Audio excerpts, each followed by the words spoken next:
And that was Kate Bush, Experiment 4. But that dream is your enemy. Very timely and appropriate lyric. Watch the video of that one if you can. The video is about a government experiment that goes wrong, and it's worth just to see it. It's very interesting, actually.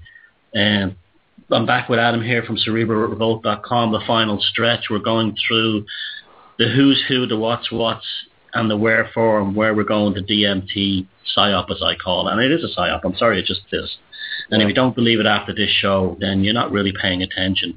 We just analysed Graham Hancock's, what I believe is his deterioration into not what I used to like him to be. Apparently his last book, I was just reading, one of my Facebook friends said War Gods, the one about the novel about the Aztec thing. She had to put it down after a couple of chapters because it was so unbelievably violent. And that may be something that we should think about as well, because remember, you folks going on the DMT and all the other things, all you're hearing about is the good side of these trips. There's lots of people who've seen things on those trips, including myself, but I must say I haven't had a horrific trip, that is not all, peace, love and light. Now, Adam, talk to me about Mr. Pinchbeck. Mr. Pinchbeck, right.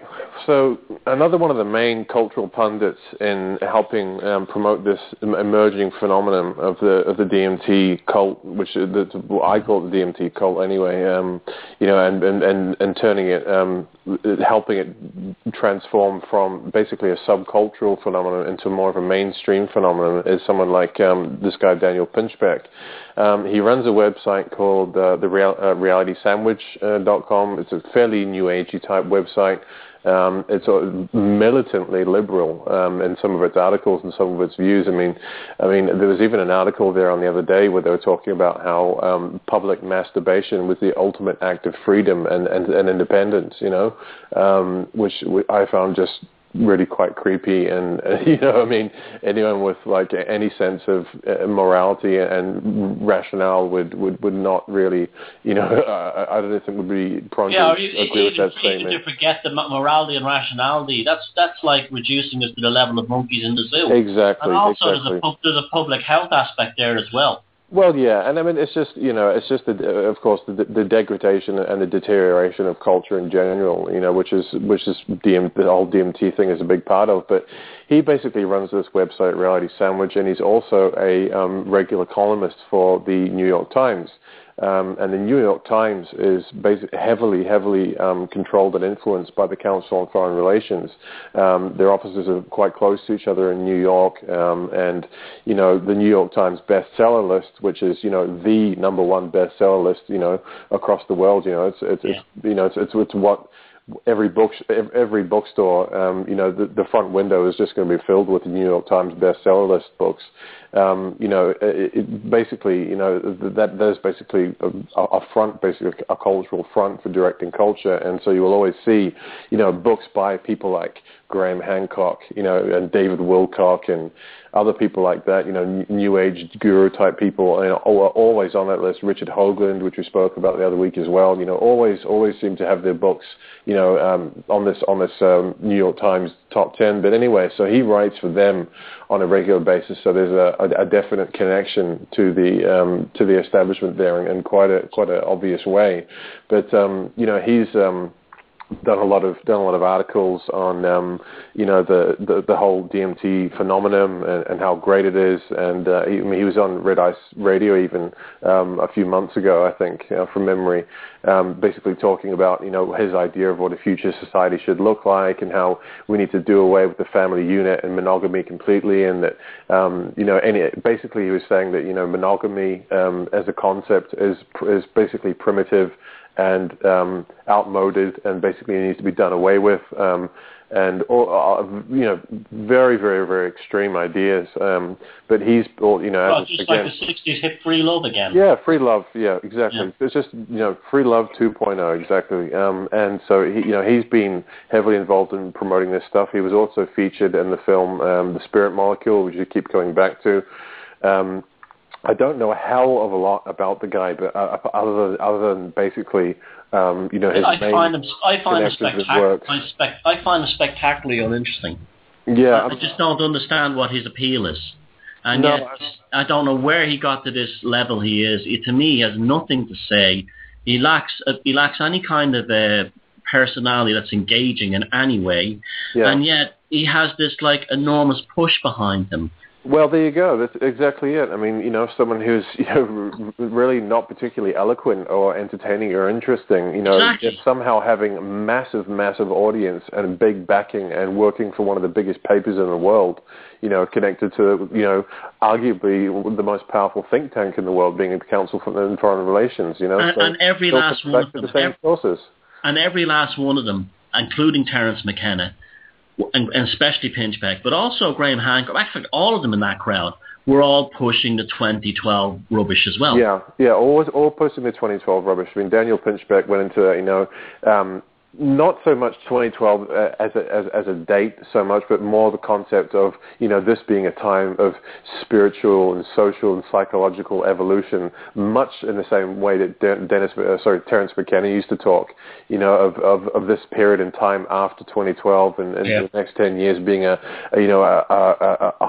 period of flux in human consciousness where we all, you know, basically ascend to the next level and you know, merge with machines and all the same agendas. When man achieves Godhead, as Aaron says. Exactly. You know, when man becoming God, you know, and all the same transhuman, you know, agendas and all the rest of it, basically, you know, promoting all of those things while, you know, basically promoting himself as being some sort of countercultural, you know, icon, when really he's basically pushing the ideas that, you know, the establishment want out there, really, you know.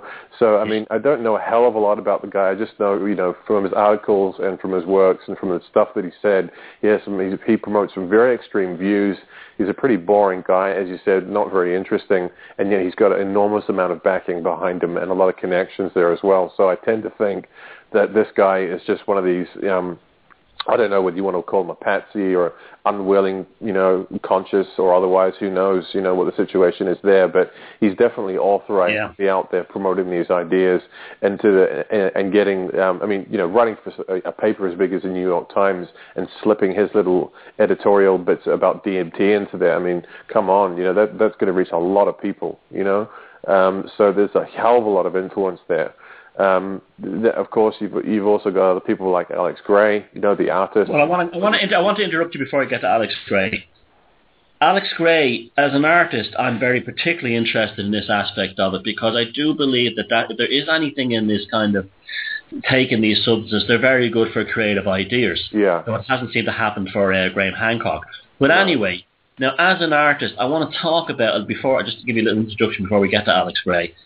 He has his Chapel of Sacred Mirrors in Chelsea, in Manhattan. Yeah. Very expensive rents. I can't imagine how much the rent is on that place. Yeah. For an artist to afford it. That's before we get to the way he's kitted it out and everything else. Yeah. Now, the film, I watched his documentary about his art, and it actually put me right off it. It was filmed in the same style as The Spirit Molecule. Yeah, in the same kind of emotional, but not very, something kind of creepy about it. I can't explain it.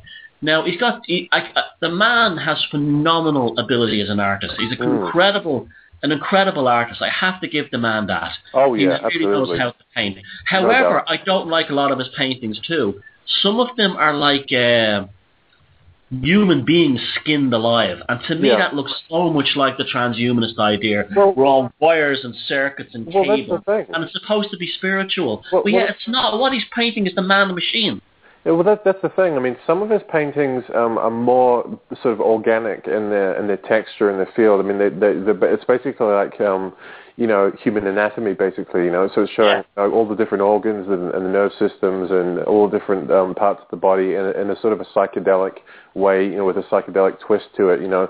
But then he has some of his other paintings where he'll use different colors, like things will be silvery and metallic looking, and things will look, and he'll do these human anatomy, these sort of psychedelic human anatomy paintings that do actually look far more transhuman and mechanical than anything else. Yeah. And so he's definitely done a lot of those.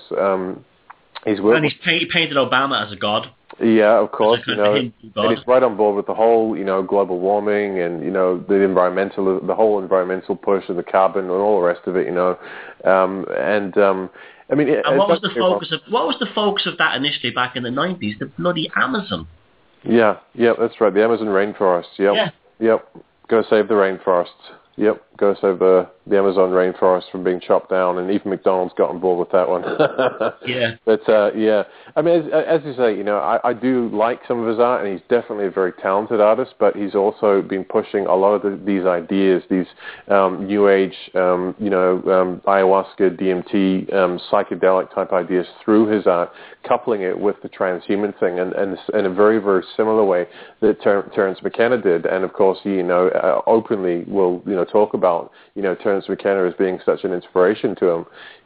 He did he did the artwork for two of Tool's albums.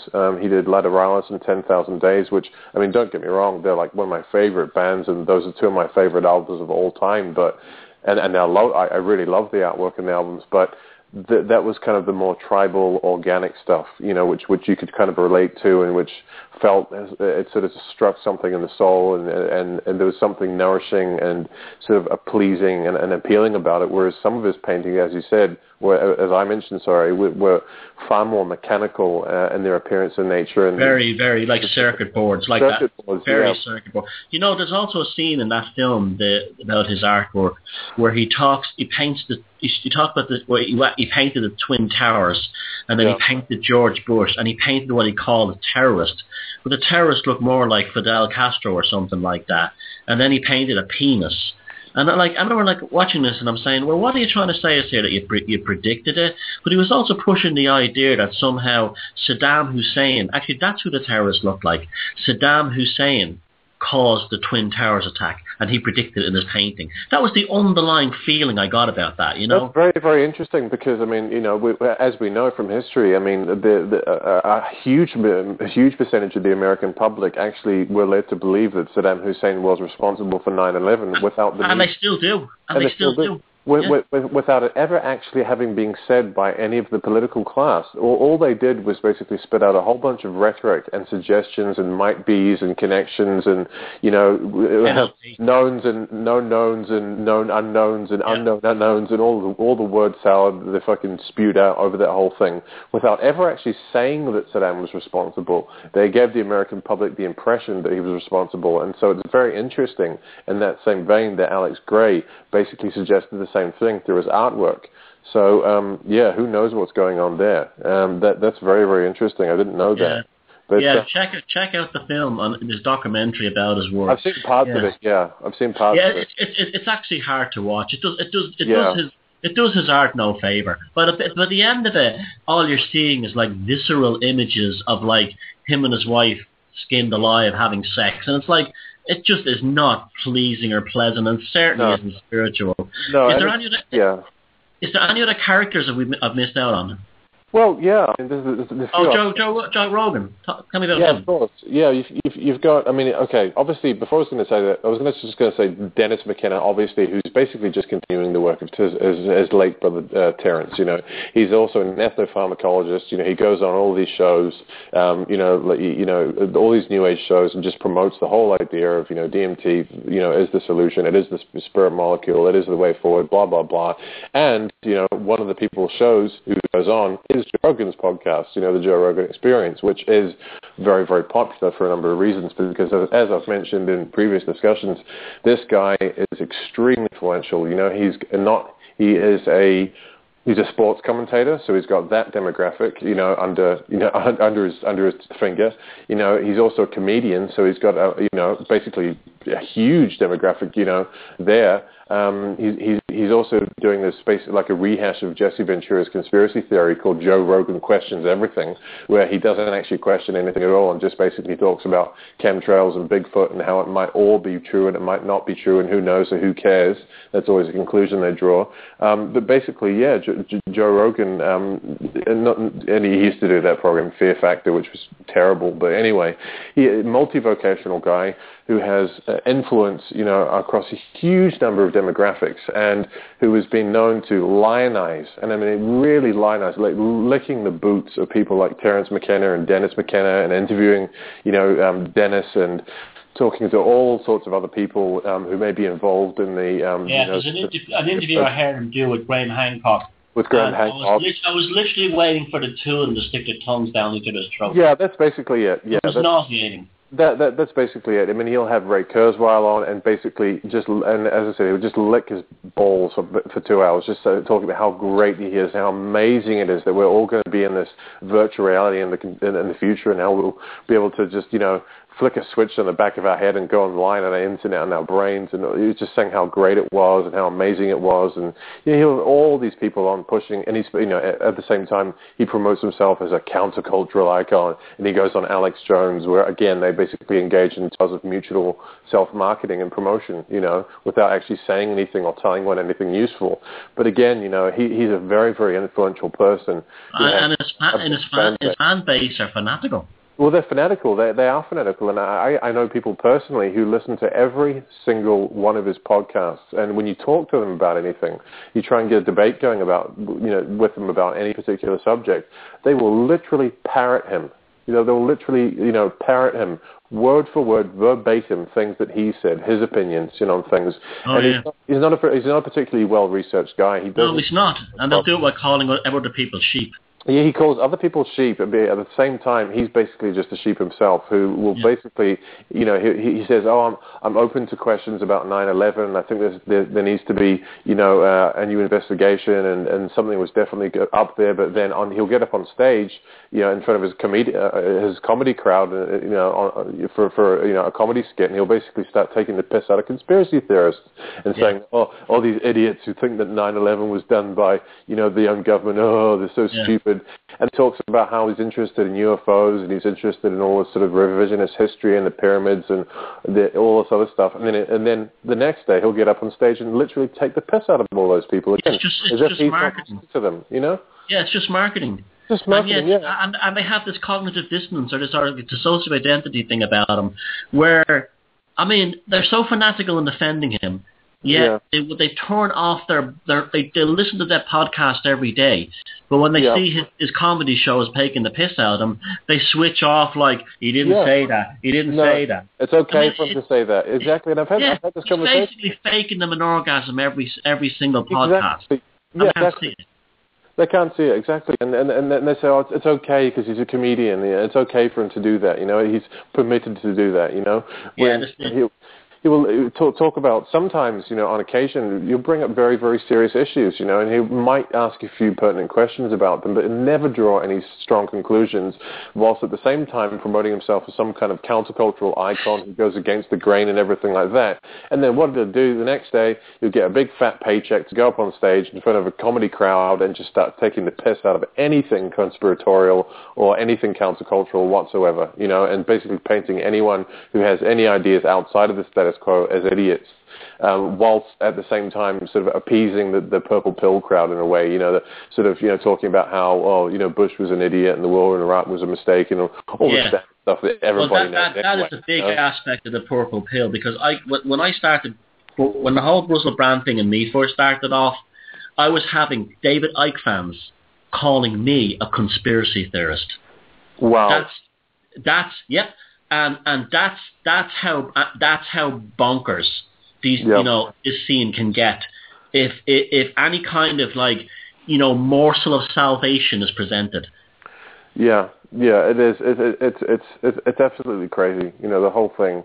and as I said before, what we're talking about here is something that is an emerging phenomenon. It's not something that has hit the mainstream yet, but it's something that we can clearly see as being directed, as being pushed in that direction. Oh, it's on the way. It's on the way in. Huffington posted a big feature this week. It's on the way. It's on the way in. It's on the way in. Channel 4, it'll be just like a psychopath thing. I saw it. Yep, exactly. Huffington Post covered it first. It would trickle through the alternative. Now it's on Channel 4. This time, 6 months or a year, they will have the ayahuasca psychedelic nights on Channel 4. Exactly. Yeah. And just like everything else that was previously considered controversial, perhaps immoral, would go against conventions or traditions. Anything outside the status quo, any sort of conspiratorial, anti-establishment, countercultural viewpoint, is being watered down and brought into the mainstream. And DMT is a perfect example of that. And what people have to realize is that as you said at the beginning of the conversation, is we're not saying DMT is bad, or Graham Hancock is bad, or whoever, Dennis McKenna was a bad. Well, okay, there's questions there with him and his whole intelligence connection and all the rest of it. I think he was more confused than anything else. But it's not about absolutes. It's not about this is good and this is bad. You should do this. You shouldn't do that. It's about, as you said, putting the brakes on, realizing that okay, if you want to go and have some of these experiences, then that's fine. But don't think of it as a new religion or a new one-size-fits-all global solution that's going to fix all of your personal problems, that's going to solve all the world problems. Because that's the whole con that's being sold to you right now through all these cultural pundits that go all the way to the same people who set up the LSD movement, and which is basically the banking system. It's the banking families, it's the Rockefellers and all the rest of them, through all these New Age research institutes in California like Aspen and Asalin and the SRI and all of it. There's a whole bunch of them. There's a whole bunch of sub-NGOs and sub-think tanks and stuff like that come up with cultural strategy programs, The LSD was one of them, They did... of course, other drugs as well, throughout the latter half of the 20th century, and now they're just moving on to the next thing. It's the same people, it's the same people that everybody points to as to bring the problem in the world, And then they're grabbing them. They're grabbing the sweets that they're throwing them. Yeah, exactly. And people are lapping this stuff up because it's easy. It's easy to swallow a pill. Or to work on yourself. To work on yourself. And it's the same thing with the psychopath. It's easy to call someone a psychopath than maybe look at yourself and say, well, why do you attract these people into your life? What are you doing wrong? It's the easiest thing in the world to say he's a psychopath. It's the exact same thing. I see human beings. I see it all the time. Another one here that I want to make a quick prediction, and I'm sure you'll agree with this one. Not to be NLP at that, but I think this is what will happen next.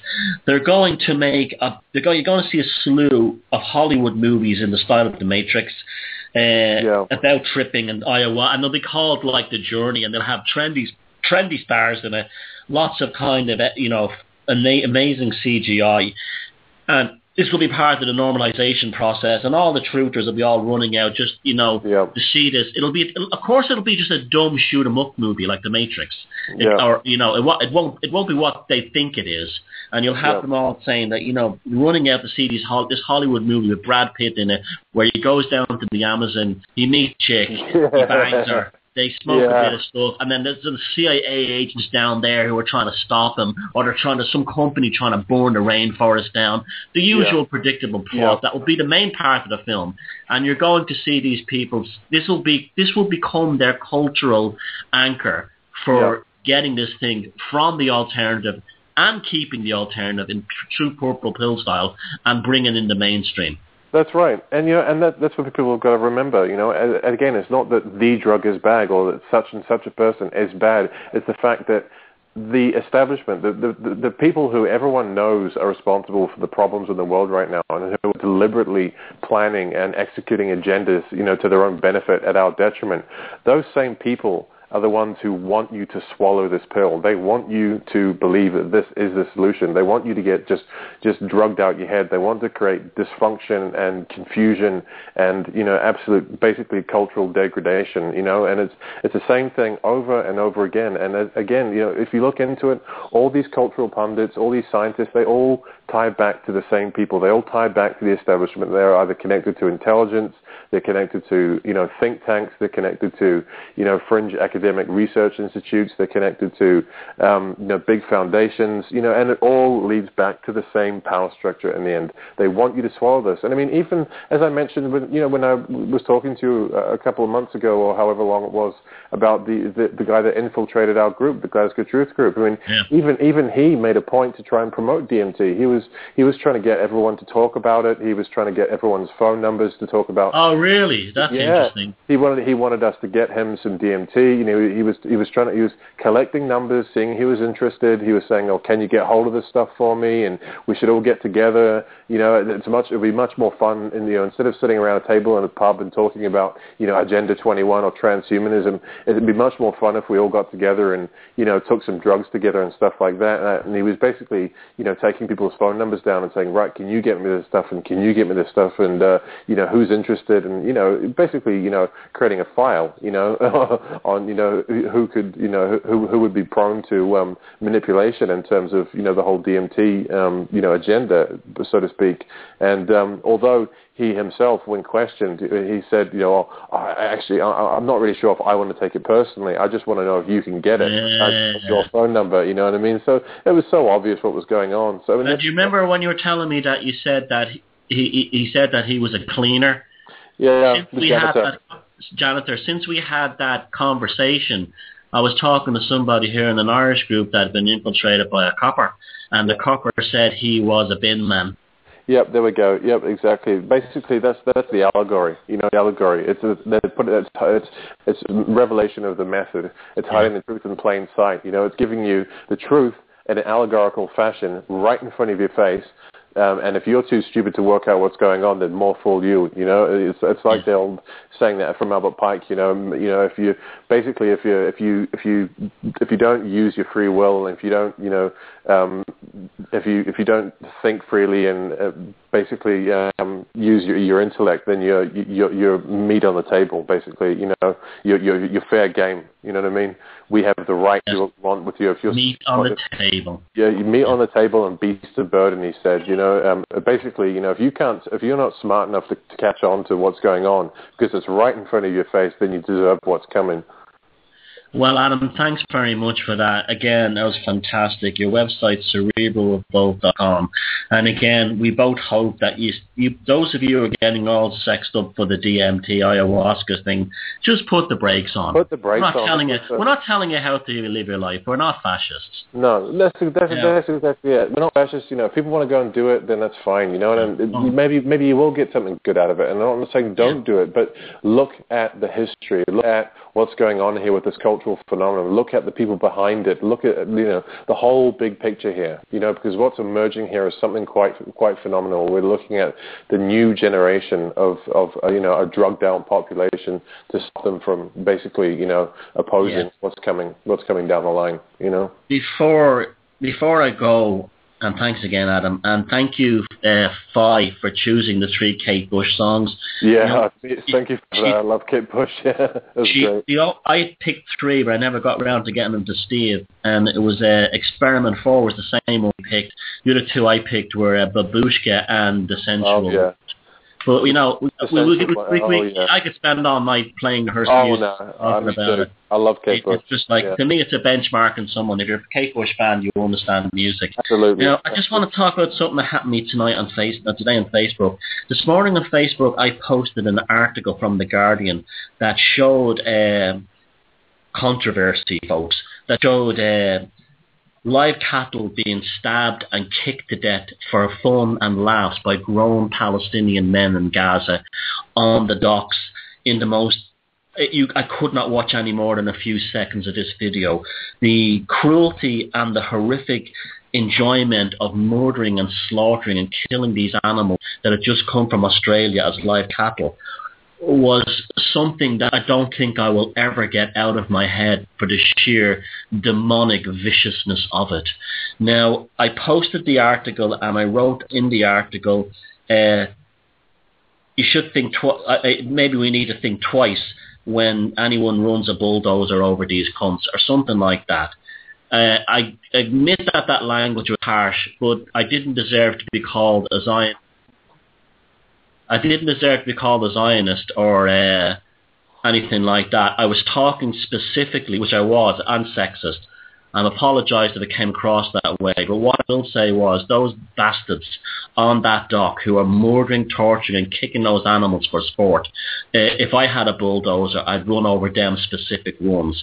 But as I said, don't call me a Zionist or don't call me anything like that, because I've no interest in the Palestinian-Israeli conflict. I see both sides as human beings and bastards and good folks on both sides, and I'm not going to take a side in other people's war. I didn't do it here in Ireland during the Troubles, and I didn't do it between the Catholics and the Protestants, the Loyals and Republicans here. My fight is not your fight. Now, I'm sorry if some people took that the wrong way and thought it was offensive and stuff like that. Personally, I don't. I apologise for maybe using that word. It probably wasn't the best idea, but at the end of the day, what I saw, if you saw what I saw, you would think the same thing too. It was beyond inhuman and psychotic to see what was being done to these poor creatures. Yeah, I know they're going to be processing the food at some point, but you don't slaughter an animal for kicks and for fun. So these people need to get off the chessboard. Exactly. Get off the chessboard. So be careful if you look at that video. So anyway, good night, everybody. Thank you. Thanks again, Adam from cerebralrock.com, Steve for doing the desk, Fi for picking the song, and most of all, you for listening in. I hope you enjoyed. I hope you learned something, and get high on life first, and I'll see you all next week. Good night and take care. Fuck him if I can't take a joke. Fuck him if they can't take a joke.